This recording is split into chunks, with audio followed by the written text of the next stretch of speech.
Stand by to launch FanStream Sports. 3, 2, 1. Let's start. Hello, sports fans. Welcome to FanStream Sports.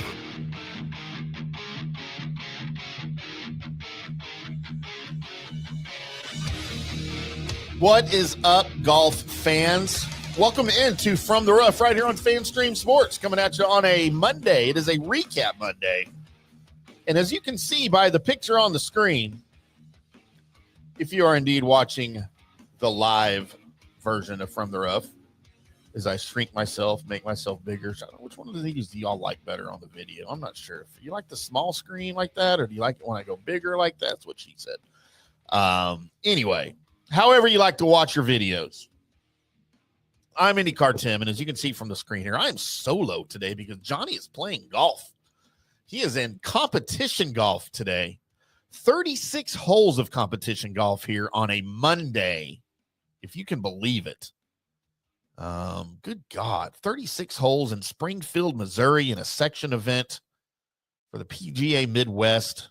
And it's hot up there in Springfield, man. Everybody pray for Johnny today, all right? Let's pray for Johnny that he's got all the Red Bull, all of the water. I told him to make sure he drank lots of seltzers.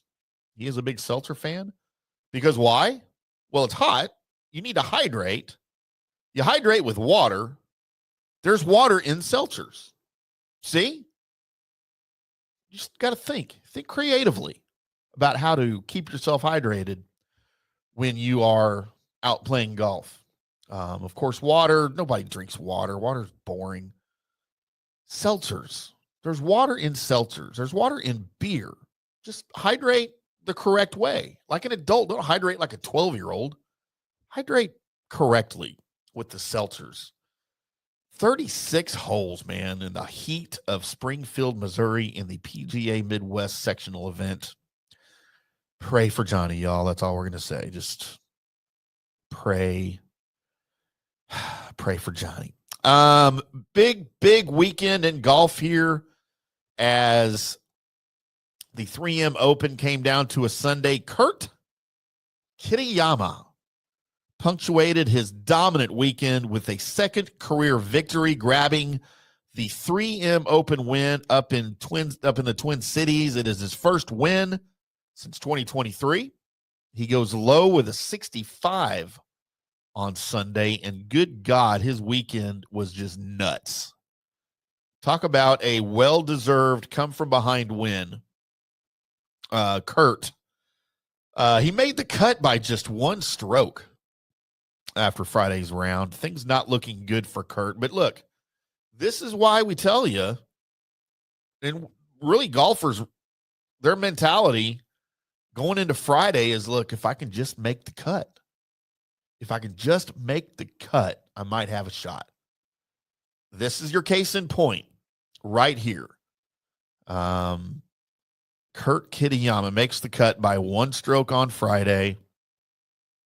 He then produced one of the best weekend performances of anybody on the tour this year to secure his second career win. He charged into a tie for third place on Saturday with an 11 under 60, matching the course record set Thursday by Adam Svensson.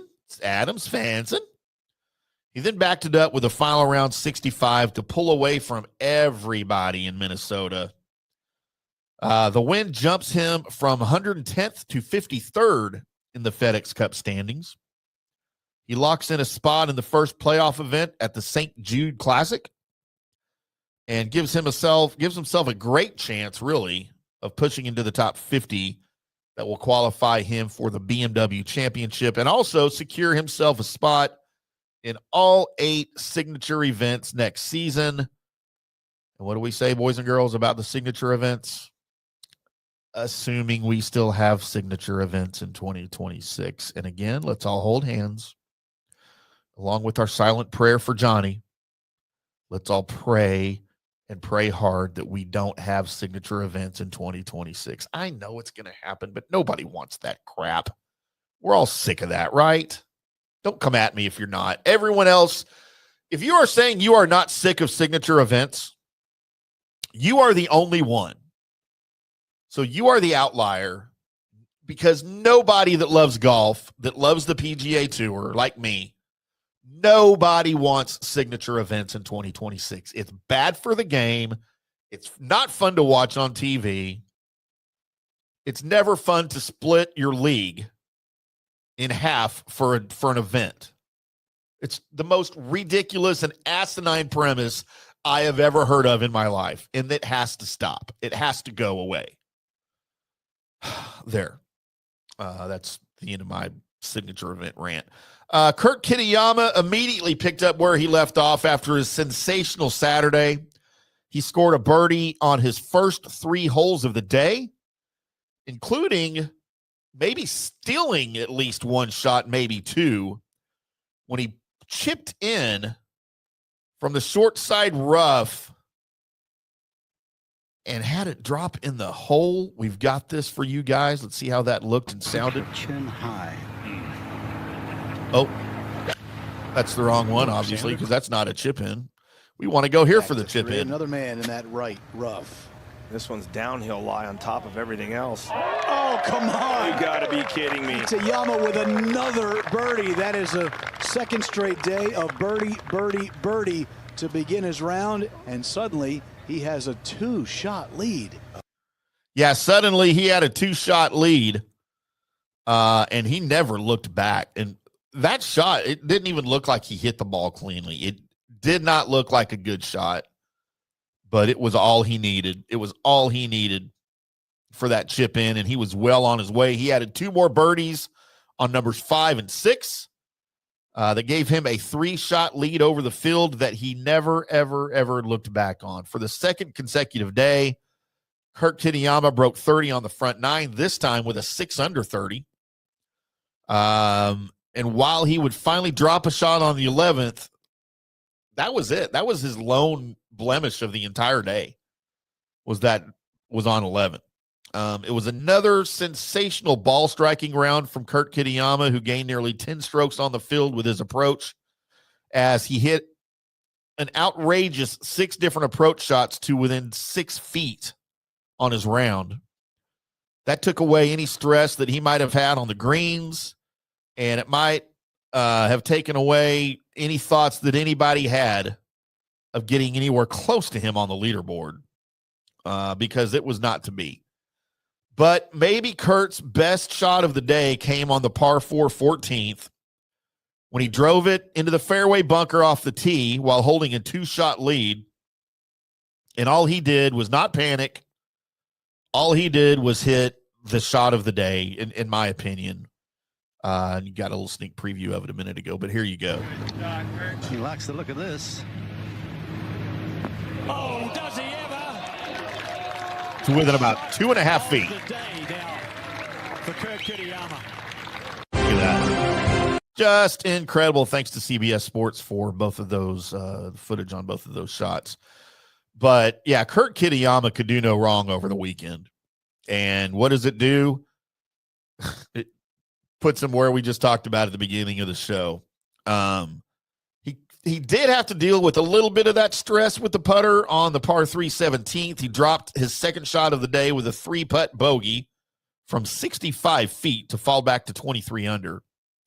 But thankfully, his 2 closest competitors who were playing in front of him were making a complete mess out of the par 5 18. Sam Stevens found himself just 1 back of the lead, drove it into the rough, and then made things worse by laying up into the rough again. Jake Knapp, who we had as a possible winner of this thing, was 2 back of Kurt at the time. He hit an iron from the fairway that looked dead at the flagstick until it came up a yard short of the green and splashed down into the pond.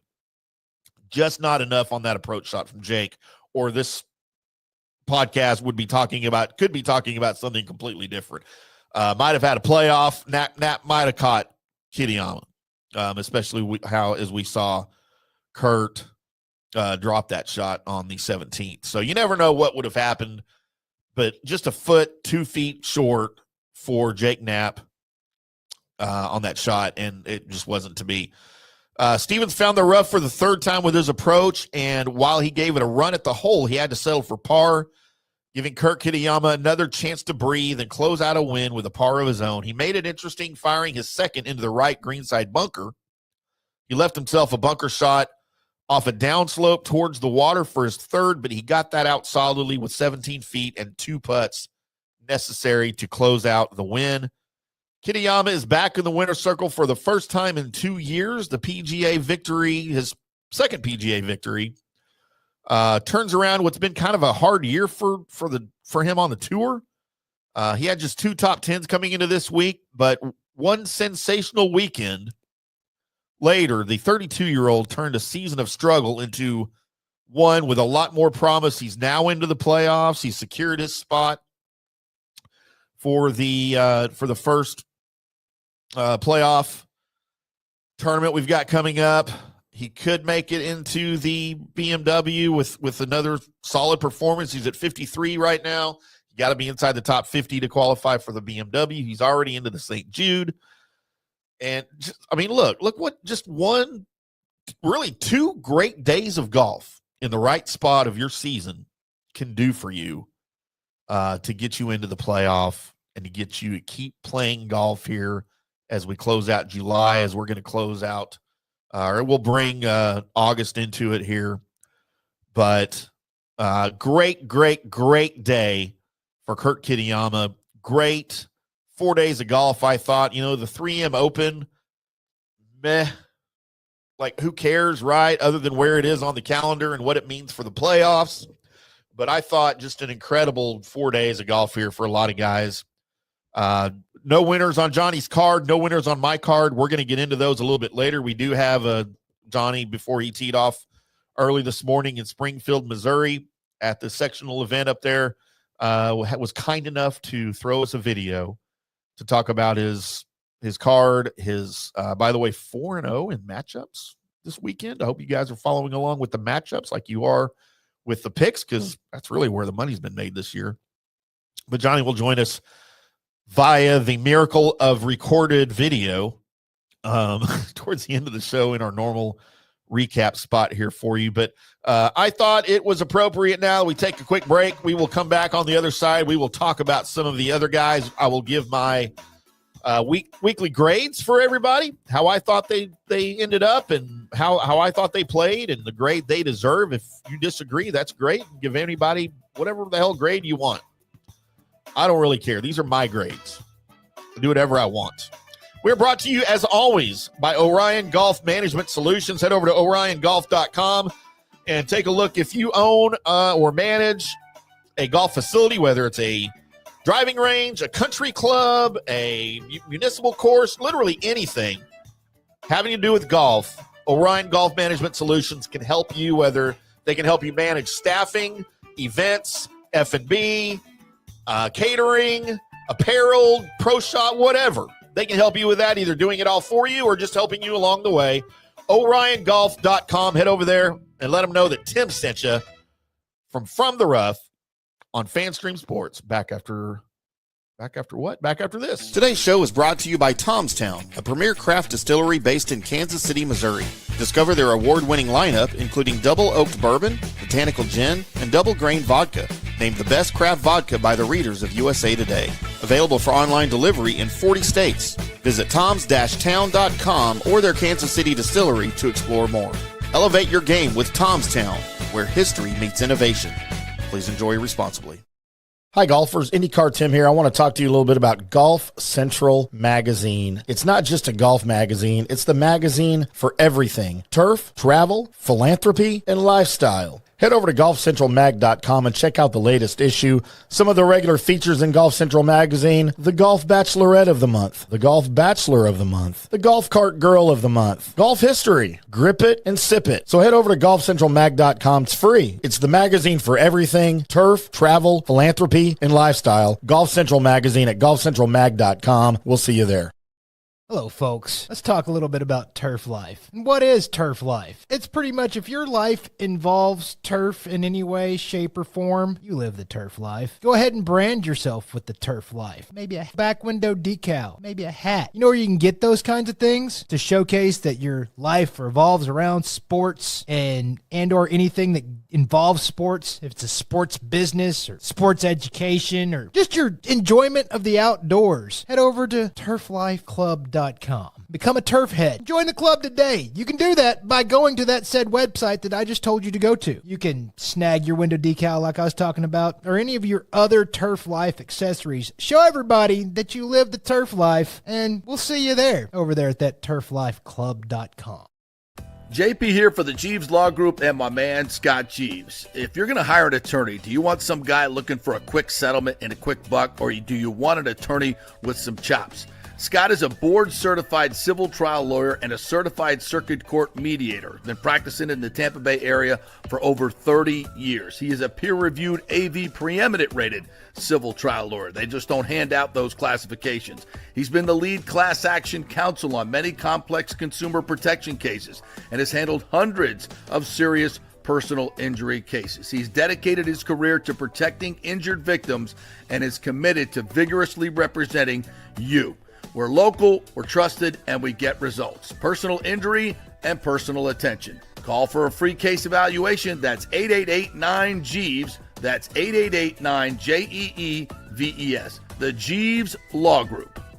Orion Golf Management Solutions. Orion Management Solutions has tailored its service packages just like it tailors its approach to customers. Some owners need more supervision, while others need periodic assessment of their short-term and long-term strategies and programs. Orion can be called in to develop a business plan with the existing staff, or we can assist with the daily management of a facility or event. Either way, we make sure the client is satisfied and understands the direction the facility needs to go in order to achieve the owner's goals. Orion Management Solutions can help with owner assistance service solutions, daily course management, business plan development, monthly operations, or as-needed consulting services. Whatever your need, Orion Golf Management Solutions can help. Check out oriongolf.com. Let's go. Right now, back to the show on FanStream Sports. Welcome back to From the Rough right here on FanStream Sports. I'm IndyCarTim, live from the FanStream Sports Dallas studios on a hot Monday, or hot recap Monday. You know who else is hot? Kitayama. It's pretty hot. Wonder what he's doing on this Monday. Is he resting?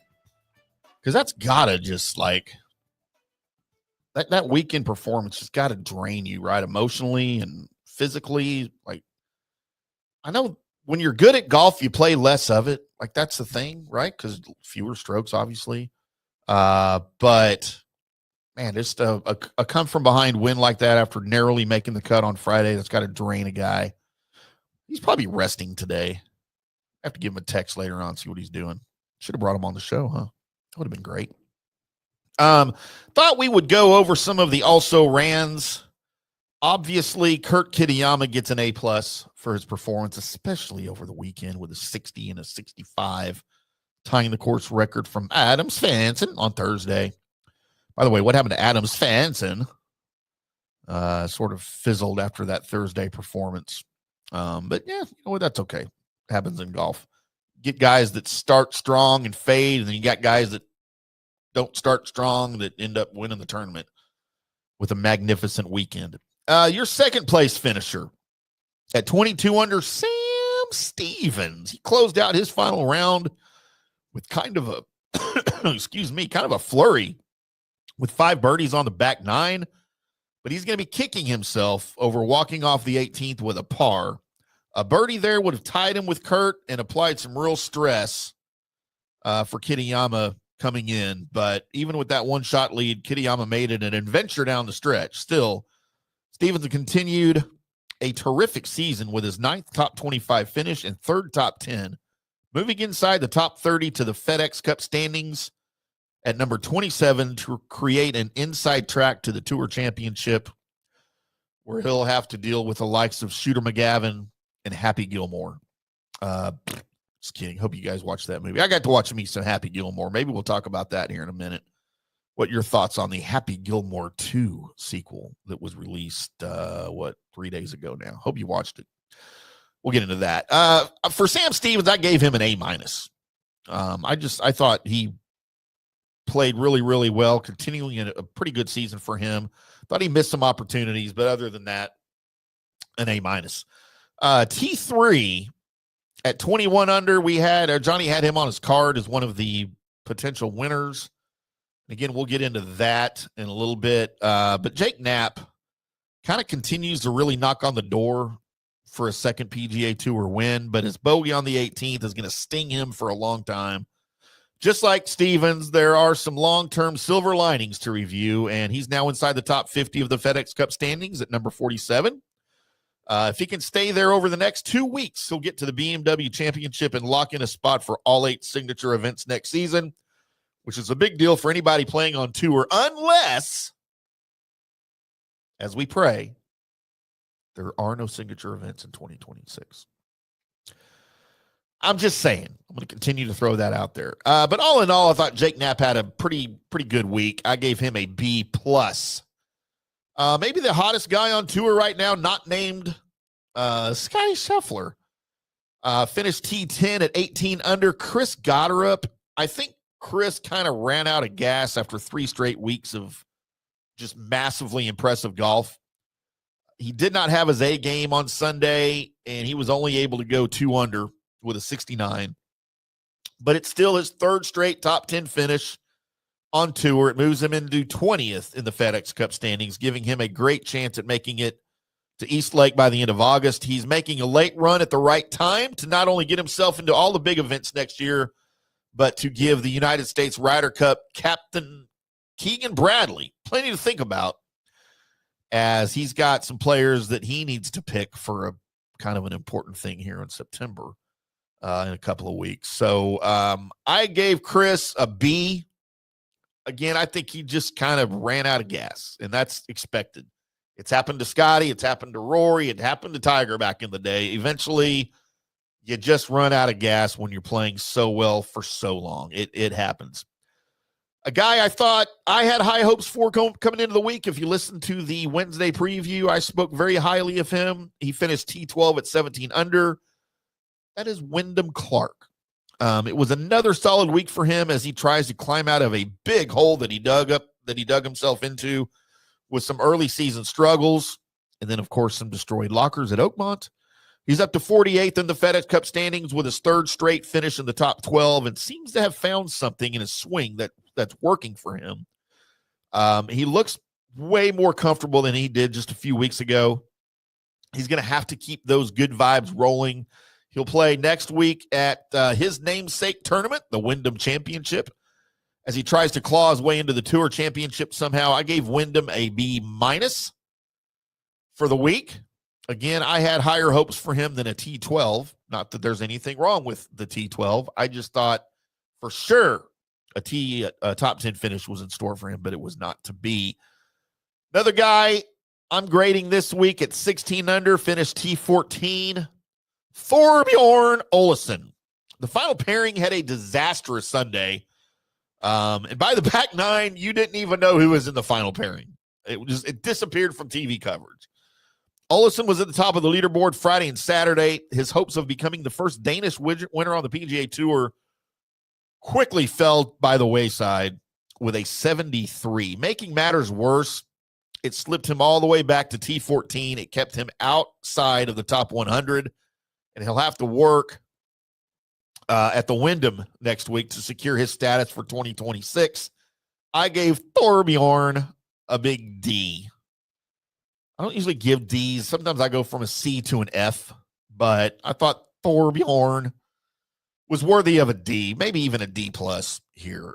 Just not a good time for him to melt down on Saturday or on Sunday with that 73. So had hopes for him. Again, was not to be. Finally, the last guy on my grading card here finished at T25 at 14 under. Akshay Bhatia. He just seemed lost. He was lost on Sunday with his tee shots. Had no clue. He sprayed drivers left on the first 3 holes. That led to a pair of bogeys. He never got things back on track as he and Thorbjorn sort of fed off each other's mishaps, I think. I don't know if one was influencing the other or if it was just that group was just horribly unlucky in the final pairing, but we never saw shots from them on Sunday because it just wasn't pretty. They both played themselves out of contention very, very early. Akshay had made 7 bogeys in the final round to drop from T1 to T25. He went from having a great chance to get inside the top 30 to being on the bubble for a top 50 spot at number 44 in the FedEx Cup. I did give Akshay a big fat F. There was no excuse for that. I expect a little bit of that out of Thorbjorn. I do not expect that out of Akshay at all. That was just I don't know what was going on. I don't know if he hurt himself at some point, but both those guys were playing like they either didn't care, which we know isn't the case, or they were both hurt, or one of them was hurt and the other one had sympathy pains. I don't know. Treat it like a pregnancy, right? Like, man, I'm not sure at all, but it was ugly. Akshay is way better than that. A big fat F for you, Akshay Bhatia. But lots of fun things happening at the 2025 3M Open up in the Twin Cities. Let's take our second break.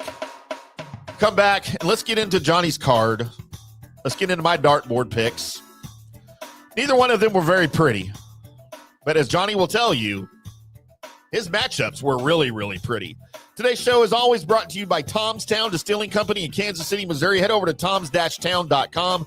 Get yourself set up for home delivery. Available in 40-plus states in the United States. You can get their great products, their vodka, their gin, their bourbon, delivered directly to your door. They've got a great line of seltzers. Not one of these fly-by-night seltzers. They've got some great seltzers on hand there. Toms-town.com. They can deliver it directly to your door in most cases. Go online, check out to see if you're available for delivery there. Toms-town.com. That's where I'm headed as soon as this show is over. That's a fact. I'm IndyCarTim. It's From the Rough. Back after this. Hi, golfers. IndyCarTim here. I want to talk to you a little bit about Golf Central Magazine. It's not just a golf magazine. It's the magazine for everything. Turf, travel, philanthropy, and lifestyle. Head over to golfcentralmag.com and check out the latest issue. Some of the regular features in Golf Central Magazine: the Golf Bachelorette of the Month, the Golf Bachelor of the Month, the Golf Cart Girl of the Month, Golf History, Grip It and Sip It. So head over to golfcentralmag.com. It's free. It's the magazine for everything: turf, travel, philanthropy, and lifestyle. Golf Central Magazine at golfcentralmag.com. We'll see you there. Today's show is brought to you by Tom's Town, a premier craft distillery based in Kansas City, Missouri.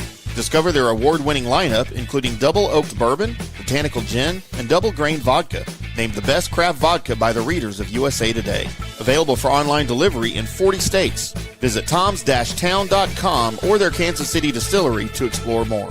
Elevate your game with Tom's Town, where history meets innovation. Please enjoy responsibly. JP here for the Jeeves Law Group and my man Scott Jeeves. If you're going to hire an attorney, do you want some guy looking for a quick settlement and a quick buck, or do you want an attorney with some chops? Scott is a board-certified civil trial lawyer and a certified circuit court mediator. Been practicing in the Tampa Bay area for over 30 years. He is a peer-reviewed AV preeminent-rated civil trial lawyer. They just don't hand out those classifications. He's been the lead class action counsel on many complex consumer protection cases and has handled hundreds of serious personal injury cases. He's dedicated his career to protecting injured victims and is committed to vigorously representing you. We're local, we're trusted, and we get results. Personal injury and personal attention. Call for a free case evaluation. That's 888-9-JEEVES. That's 888-9-JEEVES. The Jeeves Law Group. Hello, folks. Let's talk a little bit about turf life. What is turf life? It's pretty much if your life involves turf in any way, shape, or form, you live the turf life. Go ahead and brand yourself with the turf life. Maybe a back window decal, maybe a hat. You know where you can get those kinds of things to showcase that your life revolves around sports and or anything that involves sports. If it's a sports business or sports education or just your enjoyment of the outdoors, head over to turflifeclub.com. handicapperclub.com. Become a turf head. Join the club today. You can do that by going to that said website that I just told you to go to. You can snag your window decal like I was talking about, or any of your other turf life accessories. Show everybody that you live the turf life, and we'll see you there, over there at that turflifeclub.com. Orion Golf Management Solutions. Orion Management Solutions has tailored its service packages just like it tailors its approach to customers. Some owners need more supervision, while others need periodic assessment of their short-term and long-term strategies and programs. Orion can be called in to develop a business plan with the existing staff, or we can assist with the daily management of a facility or event. Either way, we make sure the client is satisfied and understands the direction the facility needs to go in order to achieve the owner's goals. Orion Management Solutions can help with owner assistance service solutions, daily course management, business plan development, monthly operations, or as-needed consulting services. Whatever your need, Orion Golf Management Solutions can help. Check out oriongolf.com. Let's go. Right now, back to the show on FanStream Sports. Welcome back to From the Rough right here on FanStream Sports. I'm IndyCarTim. I'm solo today on a recap Monday for the 3M Open Championship. 3M Open Championship? The 3M Open, won, of course, by our good friend Kitayama, with just a massively dominant weekend. 60 and 65 on Saturday and Sunday. Good Lord. That's impressive. But yes, fun time had by all. Well, most. I won't say all, most. We just talked about a couple of guys that didn't have the best time, especially over the weekend, especially on Sunday. Akshay Bhatia and Thorbjorn Olesen. But I promised a little short discussion on Happy Gilmore 2. So I hope you guys have had a chance to watch Happy Gilmore 2. Came out on the 25th on Netflix. I'm a huge Happy Gilmore fan. I watch that movie probably because it's on TV, right? Like all the time. Every time it's on and I run across it, I'll tune it on. I'll turn it in whether I'm actively watching TV or if I'm working and I have TV on in the background. If Happy Gilmore is on, it stays on. Same thing with Billy Madison. Both of the Grown Ups movies are two of my favorites. Most Adam Sandler movies I'm on board with. There's a few that I'm like, meh. But for the most part, I'm into Adam Sandler movies. I am not into any of them more than Grown Ups are my top two favorites. Either one, I'll pick them, just whatever. Either one, I love both of them. Happy Gilmore is a very strong third. And I was awaiting the release of this thing. I had a reminder in my phone. I had my Netflix reminder on. I had my Google Calendar reminder on. I had my Apple reminder calendar thing on. And I watched it. I don't know what time it was released on the 25th, like, I don't know, midnight or something, 8 a.m., 6 a.m. I don't know how that works, but I probably turned it on at about 11 a.m. And I watched it twice back to back. Yes, back to back. Watched them both. What was that, Friday, I guess it came out.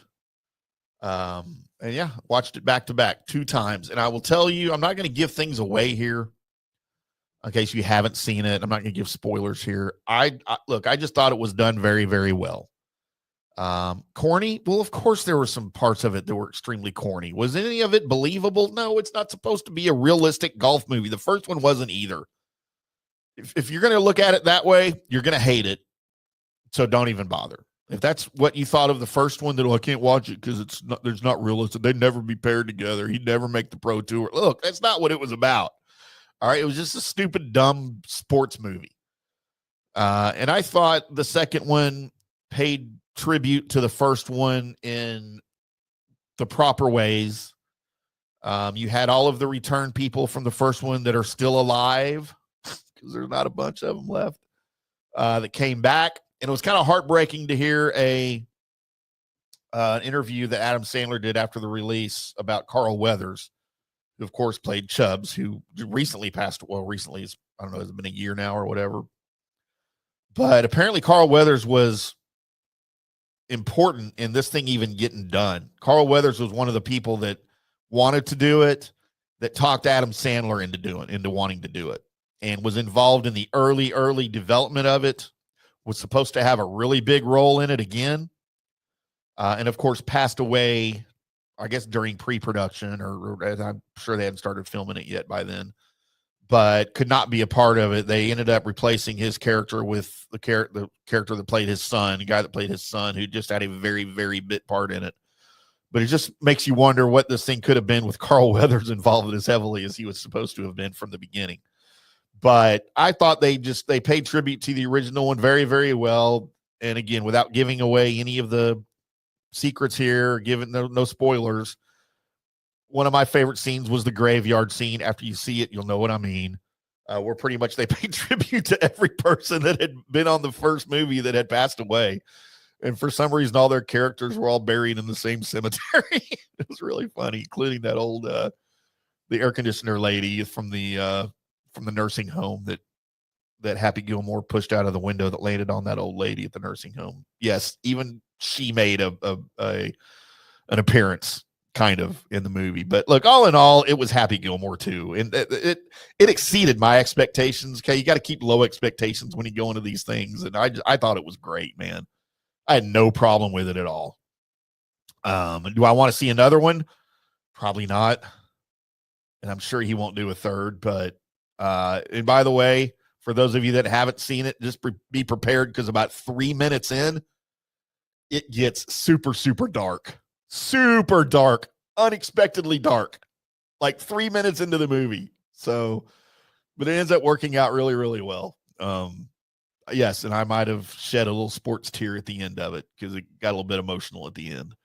Again, calling back to some stuff from the first movie. But look, out of my, let's see, how are we going to do a rating system on a golf show? We're going to do golf balls, 5 golf, or I guess 4 stars is the best they do on me. I don't know how to do ratings. Let's call it 4 golf balls is the best. I'm going to give it 4 golf balls.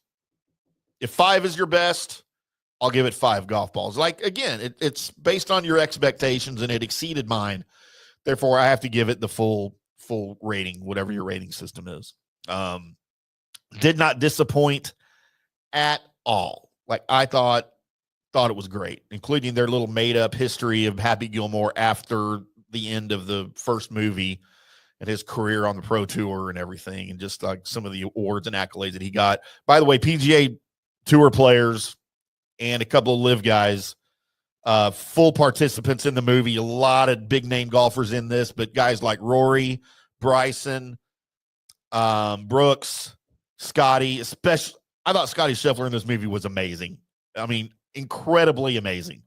All right, Scotty Scheffler punches a guy and goes to jail in the movie. Again, I'm not giving any away. It doesn't have to do with the plot necessarily, but for him to relive that, and then as he's getting arrested, he's like got his hands out. He's like, oh, not again.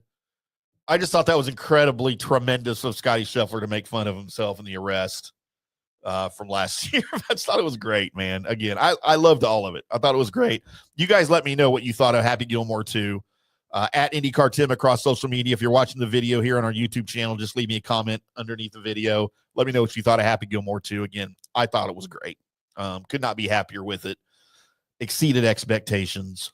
4 golf balls out of 4 for my Happy Gilmore review. Boys and girls, let's get into our picks from last week, or from this, last week. Again, my dartboard picks don't mean anything. They're just me being silly and being dumb, as I'm learning from Johnny, who's the professional handicapper, the guy that you actually make money from. Let's get our picks music going here, as we have to always play us some match game as we discuss our picks. And boys and girls, just throw up my picks first. I always pick a winner, a top 10, and a top 20 for the 3M Open. Not a great week for me. I had my buddy Max Homa with the win. He was never in contention. He was a 40-1 for the win, finished T39. I had high hopes for Ricky Fowler as well in the top 10. Was not to be. He was plus 450. Great value for Ricky in the top 10. He ended up T28. And a guy who I put on my card in the top 20 because of his experience here, Thriston Lawrence, at plus 550 for a top 20. Johnny loved this pick, by the way, when we did the preview show on Wednesday. Absolutely loved this pick. but it was not to be. He ended up missing the cut with a big MC hammer. Can't touch this. That means he missed the cut. So yeah, not the greatest week for me, but it's not supposed to be a great week for me. Although Johnny and I did have a crossover with Ricky in the top 10, and that never ends up well for us at all. Just, it's never fun. Johnny's card, I'll throw it up here before he gets into his video for you. We'll go backwards for him. Top 20, he had Cam Champ and Jackson Suber, the Tampa native, our buddy, friend of the show, Jackson. Jackson ended up missing the cut at plus 525. Cam Champ was T28 at plus 275. Johnny's top 10, he had Cashmere Keith Mitchell at plus 550. He missed the cut. Ricky Fowler, just like me, plus 450 for the top 10. Ended up T28. Johnny's ham sandwich, which is his long shot pick at 75-1. The great Bo Hostler. With a big MC hammer there, missed the cut. We talked about Jake Knapp a little bit earlier in the show at 35-1 as the winner. He ended up T3, just the closest of misses for Johnny with Jake Knapp. Michael Thorbjornsen at 30-1, also on Johnny's winners list. He T14'd. Not a bad day for Michael Thorbjornsen. And the biggest one that I questioned, and I do occasionally question Johnny's picks, even though he knows way more than me. There are times when I just raise the big question mark over my head, and I did so on Wednesday whenever he said Taylor Pendrith at 30-1 for the win. And I had to remind Johnny, that never works out for you when you pick one of the Taylors, either Taylor Montgomery or Taylor Pendrith. It never works out for you. And he says, nope, it's coming this time. Well, how did Taylor Pendrith do, Johnny? Well, he ended up T68. I mean, at least he made the cut, I guess. But that's Johnny's card for you. Now, Johnny did, of course, shoot a video for us. So let's go ahead and bring Johnny in and have him discuss, in his own words, his picks this week and how he did in his matchups. Johnny, take it away, sir. Good morning, everybody. John Gerber here, co-host of From the Rough podcast on this Monday edition. Sorry again, I will not be on the show tonight as I am competing this week in Springfield, Missouri. But I want to give you a little recap of the 3M Championship. As most of you know, what a great event. I mean, coming into the final of this FedEx Cup season, one more event left this coming week at Wyndham, but a great 3M Championship. The golf course held up fantastic, and our prediction was correct in terms of how the golf course and how the players are going to play. The winning person was going to play one of the long hitters, but unfortunately we just didn't get the right long hitter as Kitayama just blissed the field on the weekend, making the cut on the number and just going crazy on the weekend. So congratulations to Kitayama. We did have Jake Knapp right there contending, had an opportunity to win, just couldn't get it done. His bulky putting on the weekend, if you look at his stats, the first 5 or 6 holes each day, just a little bulky putter. I thought he hit the ball extremely well. Coming in down the stretch on Sunday, hitting the ball in the water, making a bogey, but he had to. That's just what he had to do. He was trying to win the golf tournament. But we thought and we knew that the guy who was going to win the tournament was the guy, one of the long hitters on the PGA Tour, and Kitayama certainly fits that mold. So, hey, Jake Knapp there again this year on the PGA Tour, an opportunity to win. I think he's going to play well, continue to play well going into the FedEx Cup season. But unfortunately, no ticket, didn't cash a ticket, no top 10s, no top 20s, no winner. But we did go 4-0 on our matchups, 4-0 on our matchups to get us to 50, 10, and 5 for our matchups for the year. Unprecedented, 50 wins, 10 losses, and 5 ties. Unprecedented through the realm and through the world of handicapping events. Maybe I should just do matchups, but that's just not what we do. We have an opportunity to really make some great money in terms of overall winners, top 10s and top 20. And we're still on the positive side, losing 400 this week, but we still are plus $3,370 for the year. And again, like we said, 50, 10, and 5 in our matchups. But hey, we move on. another great week. Like I said, the last tournament before the FedEx Cup playoffs this week at Wyndham, and looking forward to this week. Sorry I'm not on the show on a normal Monday recap. Tim's going to take it home for us today, as always. Always a great show when Tim does it solo, but looking forward to Wednesday to premiere the Wyndham Championship. Have a great day, guys. Thank you. Well, I don't know about that, Johnny, if it's a better on it or if it's not a better show with me on it, to be honest with you. But I appreciate the sentiment, just like I appreciate Johnny's winning picks and Johnny's winning matchups. Incredible record. 51 or 50, 10, and 5, I think is what he said on his matchups. That's why you guys got to follow the system. If you're not following, you're not winning.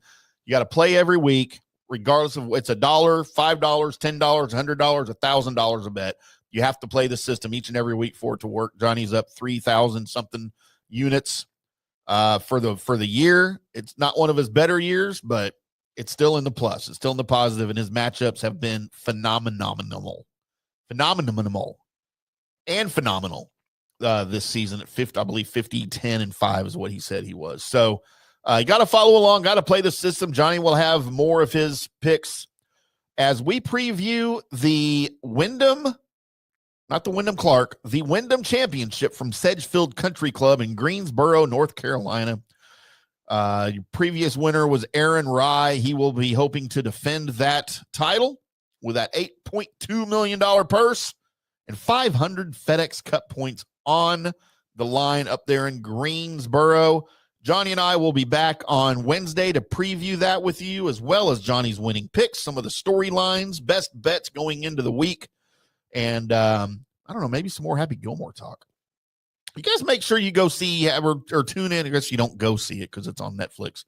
Go watch Happy Gilmore 2, and I want to hear from everybody about what you thought of it. Just find me on social media, on X, on Facebook, or the comment section right here on FanStream Sports Dallas and the Golf Show.